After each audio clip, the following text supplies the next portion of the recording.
Boche gold and diamonds. Buy now pay later. Palakkad Manappullikavu വേലയ്ക്കിടെ hydrogen balloon പൊട്ടിത്തെറിച്ചതിനെ തുടർന്ന് ആനകൾ വിരണ്ടോടി. കിഴക്കേ യാക്കര ദേശത്തിന്റെ കുടമാറ്റം കഴിഞ്ഞ ശേഷം തിരിച്ചെഴുന്നള്ളുന്നതിനിടെയാണ് സംഭവം. ലക്ഷ്മി ആശുപത്രിക്ക് സമീപത്ത് വെച്ച് റോഡരികിൽ നിന്നിരുന്ന ആളുകളുടെ കയ്യിലുണ്ടായിരുന്ന ഹൈഡ്രജൻ ബലൂൺ പൊട്ടിത്തെറിച്ച് തീഗോളമായി. ഇത് കണ്ടതും 5 ആനകൾ ഭയന്നോടുകയായിരുന്നു.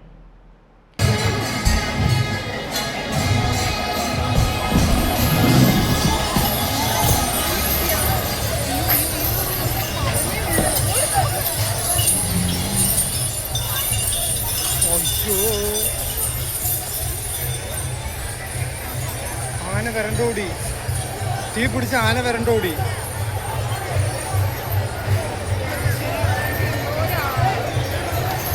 അതാ വണ്ടി ഇതായി. അയ്യോ, ആന വരണ്ടോടി. നമ്മൾ കുട്ടിയോടെ 3 ആനകളെ പാപ്പാന്മാർ പെട്ടെന്ന് തന്നെ ശാന്തരാക്കി. എന്നാൽ മറ്റ് 2 ആനകൾ സമീപത്തുള്ള 2 സ്കൂട്ടറുകൾ, ഒരു വഴിയോര കച്ചവടക്കാരുടെ വാഹനം, കടയുടെ ബോർഡുകൾ എന്നിവ തകർത്തു. വേലയ്ക്കെത്തിയവരും ചിതറിയോടി. എലിഫന്റ് സ്ക്വാഡും പോലീസും സംഘാടകരും ചേർന്നാണ് നിയന്ത്രിച്ചത്.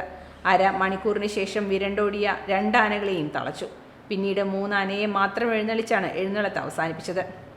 തിരക്കുള്ള ഉത്സവങ്ങളിൽ ഡ്രോണുകളും ഹൈഡ്രജൻ ബലൂണുകളും എത്തിക്കുകയോ വിൽപ്പന നടത്തുകയോ ചെയ്യരുത് എന്ന പോലീസ് നിർദ്ദേശം ലംഘിച്ചായിരുന്നു ഹൈഡ്രജൻ ബലൂണുകളുടെ വിൽപ്പന നടന്നതെന്ന് പോലീസ് പറഞ്ഞു. Time kids pre school, Mannannur road, Vaniyamkulam. Dot view news. കാഴ്ചകളാണ് ലോകം, കണ്ടു തുടങ്ങുക.